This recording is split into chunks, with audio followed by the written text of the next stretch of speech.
Update. Am I the a-hole for not letting my ex-husband and one of his future stepkids come inside? Original post. Our custody arrangement is for each of us to pick the kids up on our day during our 2-hour pickup window. He arrived at the house, and I already had the boys ready. I saw his car pull into the driveway on my camera, so the boys were already halfway to the door when my ex knocked. I opened the door, and he was holding the hand of a 4-year-old. He asked to come in and said his fiance's son needed to use the bathroom. I told him I didn't want him to come inside because I don't feel comfortable with him in my house. He has a history of snooping through my things. He asked me to take his future stepson to the bathroom, and I said I was uncomfortable with the situation. He said his stepson needed to pee. I suggested the McDonald's up the road. He said my bathroom would be way cleaner than a McDonald's. At this point, my 11-year-old started pestering his dad to stop so they could leave. My ex said, "Your brother needs to use the bathroom." My son said, "I'll take him." My ex said, "No, your mother would rather he pee his pants. We'll go, and hopefully we'll get to the McDonald's in time." My ex and the boys left. He messaged me afterward, saying I was cruel to a child to punish him, and that's not okay. He said I made us both look bad in front of our kids and should be embarrassed by my actions. I have been fighting with him for so long that my perspective is screwed up. Was I in the wrong? Edit. We're already scheduled for court because of a movie incident. The boys wanted to watch Superman the day it came out, which was during my custody time. I told them I would take them. He texted me afterwards saying he doesn't want me to take them because he wants to do it. I told the boys their dad wants to take them and they could decide between going with me or going with him. They wanted to go the day it came out. There's no rule saying he can tell me not to take them to movies he wants to take them to, so I took them. Now for the top comments before reading the updates. If the kid needed to pee, the ex could have stopped prior to arriving at his ex's. He knows the relationship is strained. Good Lord, he has a 2-hour window. My ex and I, 6 p.m. The end. It's a little boy. He can pee basically anywhere. Point and shoot. Not the a-hole. He wanted to snoop. This was obvious after he rejected your son's offer to take the kid to the bathroom. Sneaky, isn't he? Always has been. He's an intelligent man. Intelligent but predictable. Nothing good can come of that. He's setting you up for a no-win situation. Think to yourself, nice try, and move on. I'm sorry for what you're dealing with. Okay, so I like to ask my husband these scenarios and get his 2 cents. He seems to think, because you've stated you've had multiple problems with the ex, that this was more about control. He wanted you to do what he said. Was the boy hurting and crying because he had to go? If not, my spouse thinks it was a power play by your ex. If it were me, I would have asked my son to take him and told the ex to go wait in his car. But if this douche just likes to jerk you around, then not the a-hole.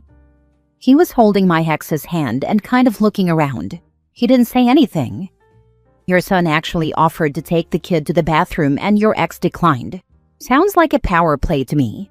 You can remind him that he is not welcome in your house unless it's a matter of life or limb, and he needs to organize himself properly before he arrives. Now for the first update. I did talk to my lawyer about what happened. He said we can address it at the hearing we already have scheduled about the movie situation. I thought that was that, but of course, it was my turn to pick up the kids today. When I arrived at my ex's place, he opened the door very wide and invited me in. I was suspicious and said no thank you. He kept insisting I come in so we could show the kids we are civil, but I had a bad feeling. I said I would just wait in the car for the boys to come out. I got in my car and texted my older son that I was there. A short while later, he texted me back saying his dad said they couldn't leave unless I got them. I went back to the door and knocked again. Again, my ex invited me inside. I said I didn't want to come in, and that was when my boys showed up. My ex's fiancé was right behind them, telling them to come back upstairs. They ran to me and we left. I don't know what his game is, but I'm not falling for it, whatever it is. OP, I truly cannot emphasize this more. Document like crazy. I don't know if this was going to turn into them just yelling or scolding you for some made-up BS or something else, but regardless, you need to let your lawyer know. Good luck, because things with this psychopath are not going to get better soon. Plus, besides documenting, if she lives in a one-party consent state, she can record via her cell phone video or a GoPro their interactions to show in court what's happening. Plus, the recording can be just audio done in a similar fashion. There's no reason for him to come into her home, and for her safety, she shouldn't enter his. Personally, I'd say as he opened the door, "I'm recording pickups from now on. Please explain why you refuse to let my children leave your house until I come inside." Not the a-hole. He was way too insistent for you to come in and then refuse to let your kids leave? No, always follow your gut, especially when the spider is so persistent in inviting the fly into the parlor. The last time I heard of a woman who didn't listen to her gut when her ex insisted that she had to come inside his home to retrieve her kids was on 48 Hours. Her ex tried to sexually assault her. In the process, she lost her shoes and sweatpants, then beat her viciously, put duct tape over her mouth, and put her in a trash can, then took it to his storage facility. She was able to make a muffled call to 911 on her cell and heard the police siren going to his house from the back of his truck as she was being driven away. Unfortunately, he heard her on the phone and took it away. They finally tracked down the storage locker after she'd spent the night horribly injured and naked from the waist down in the trash can in sub-freezing temperatures. She was able to move some of the tape off her mouth and crack the lid on a sealed can to get air. She was found about an hour away from death, but she survived, losing her toes due to frostbite.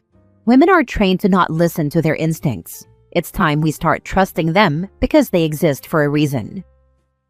Second update. Just concluded our hearing, and it went okay all things considered. The judge said that neither of us needs the permission of the other to take the children to age-appropriate experiences like movies. He told my ex not to tell me I can't take the kids to do certain things because he wants to do them. If he wants to do them, he can, but so can I. So that was a win. The judge was annoyed that there was another drop-off issue. He was especially annoyed because the reason he gave my ex a 2-hour window for drop-offs was that my ex said he needed the flexibility since he is a caretaker of his fiancé's children. If he's taking them with him to drop-offs, why does he need 2 hours? The judge told him, "Do not take his fiancé's children to my house and do not ask to come inside my house." He told me not to ask to go inside his house either. He also told me not to rush my ex and to be patient and allow the children time to come to the door. I wasn't rushing him, but I didn't say that to the judge. I just agreed. My ex also dropped the bombshell that the week of the wedding, he needs me to pick the kids up from the resort the wedding is at, instead of his house because they are going on their honeymoon straight from the resort and not returning home. I am very uncomfortable with this, and my lawyer said that is too much of a burden to put on me. The judge disagreed with my lawyer and said we all have to be flexible sometimes, so I am stuck doing that. I feel like he intentionally started fights about the previous 2 issues he knew he would lose on, so the judge would side with him on the final issue to make things fair. Maybe I'm just paranoid? So, 2 wins and a loss. Hopefully they'll be too happy about being married to pull any stunts. I know it sucks that you have to drive to get them, but this is great news about the rest. He has additional rules that stick forever, while you are only inconvenienced once. If you could only win on 2, I'm glad it was the 2 you got. You are correct. I feel good about that, even though I am incredibly stressed out. I am worried he is going to try to trick me into doing or saying something that can be perceived as hostile and tell the judge I sabotaged his wedding. Organize to have a friend or family member who is good at making you see the ridiculousness of your ex or keeping you calm come with you to pick up the kids from the wedding venue. The buddy system doesn't stop being a good idea when you turn 18. It's useful throughout our lives. You could turn the pickup into a mini vacay at the same resort just for fun and giggles. Imagine their faces when you are lying by the pool, not the a-hole. Under no circumstances will I be doing that. I have no intention of ever doing anything that can be perceived as inflammatory. In and out. You have the right mindset. As satisfying as petty little jabs would be, anything that can be reframed as confrontational or provocative should be avoided. Yes, thank you. Why give him additional motivation to continue to treat me poorly? Perhaps I can shame him into better behavior by refusing to retaliate. Now for the third update. Well, I thought I would update everyone on what happened when I picked my kids up for my ex-husband's wedding. First of all, I got there at 8:20. As soon as I arrived, I texted my ex and my older son that I was there. Then I walked into the lobby. I checked my phone and had no response from either. I waited until 8:40 and then walked to the front desk. I said I was there to pick up my children and asked if maybe my ex had left a message at the desk for me. They knew nothing. I called my older son, and he didn't answer. I called my ex, and he didn't answer. At this point, my anxiety was bad, and I felt sick. At 9, I called my lawyer, and his receptionist said he would call me back. I kept calling my older son, and he didn't answer. This was unusual for him. I was scared something had happened. I asked the front desk which room they were in, and they couldn't tell me, which I understood. At 9:20, I called the police. It took them a while to get there. When they arrived, it was past 10, the pickup window. I was panicking. All I could think was that my ex was going to tell the judge I was late. When the police arrived, they asked the front desk for my ex's room number. They told the police he had checked out. I didn't know what to think. They asked the front desk if they had kids with them when they left, and they said no. They said my kids were actually booked in a suite with her kids and his parents, and they had paid for late checkout. The officers told me to wait downstairs and went to the room. They came back with my kids and their stuff, and we left. My oldest said his grandfather took his phone away, and they stayed up late and had no alarm set. Both boys said their grandparents were furious when the cops showed up. My lawyer eventually called me back, and we scheduled another custody hearing for after the honeymoon. At the hearing, my ex tried to put everything on me. He said he told me the kids would be with his parents. He didn't, and that I staged the whole thing to make him look bad. He also said me calling the police traumatized the kids. I showed the judge all of our communication. The judge even interviewed my kids, who said even they didn't know they would be with their grandparents until the prior evening, by which point my oldest's phone had already been confiscated. The judge gave me primary custody with visitation and said all pickups and drop-offs will now be at neutral locations with a 30-minute window. He was done. He was pissed. My ex has filed to have our case transferred to another judge because this one is clearly biased against him. In the meantime, though, the boys and I are happy and doing well. They're both getting great grades so far this year. You're such a saint. I would have lost all patience with your ex before this point. Just reading this is exhausting, so I can only imagine how you feel. I'm glad things seem to be working out for you and the kiddos. Hopefully your ex can't switch judges. I hope so too, but honestly, I think he'll get his way. He is very convincing, but I won't cross that bridge until I get to it. With the pickups and drop-offs in neutral locations, make sure to get a front and rear dash cam, park facing out for best coverage, and get a separate small phone to record your interactions. Or take along a friend as a witness. This last post gave me anxiety, and you need all the protection possible. Your ex is gonna learn a lesson about family court judges. When you file to have a case transferred and the previous judge was competent and followed the law and did what was best for the kids, the next judge tends to get pissy that someone is attempting to skirt a legal ruling simply because they don't like it.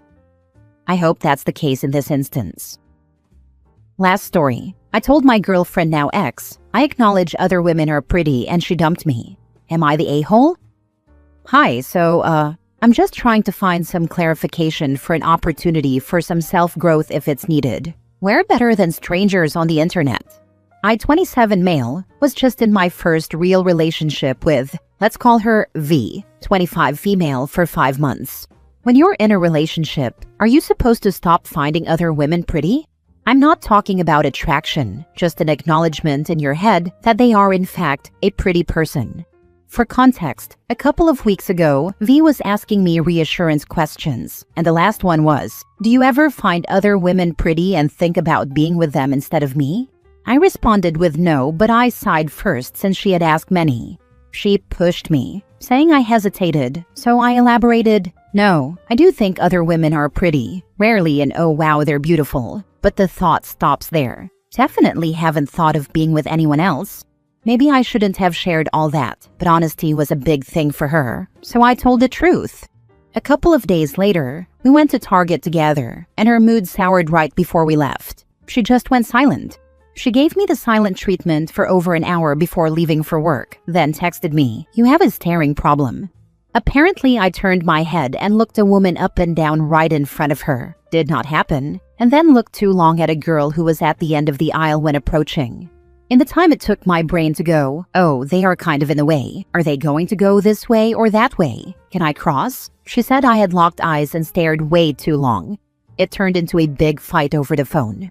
During that, apparently, I told her more often than not, when we leave the house, I recognize that a woman is pretty, but that lady in question definitely wasn't one, and that wasn't why I was looking. I had been staying at her place more often than not, and we were talking about me officially moving in. Well, she told me to pack all my stuff and get out over the phone, and she ended the relationship because she can't get over that I recognize other pretty people as pretty so often. We live in Florida. There are pretty people everywhere. I don't understand how acknowledgement without inappropriate thoughts is okay if it happens once in a while, but if it happens more often, I'm the bad guy? Again, we live in Florida. There are objectively pretty people everywhere. That's not my fault. I would attach some screenshots, but apparently this community doesn't allow them. First Reddit account, I don't know. The women in my family I've asked about this and shared screenshots with said I wasn't the a-hole, but they love me and are biased. I think V getting advice from her male best friend a few states away is problematic, and he's not giving her good advice. I mean, who takes relationship advice from someone who is a known cheater? I'm just venting now, that's unrelated. If you take me at my word that I'm a loving and caring partner, supported her getting into school by giving her my laptop and almost $1,000, paid rent last month, helped around the house with cleaning, laundry, dishes, and cooking, don't have Instagram or Snapchat, don't do anything sneaky, don't talk to any females except family, and gave her full access to my phone. But I'm the bad guy, and she's broken things off because I recognize that other pretty people are in fact pretty people? So, random internet people, am I the a-hole? Am I the reason this relationship failed? Or did I dodge a bullet before officially moving in with her? Thanks. This is a conversation that you had as a 27-year-old with a 25-year-old? People don't stop being attractive just because you're in a relationship. Your ex sounds very insecure and childish. Honestly, he's 27 and in his first relationship as well. I don't expect either of their relational maturity to be all that great, to be honest. He seems to be relationing just fine. She's the one acting like they're 12.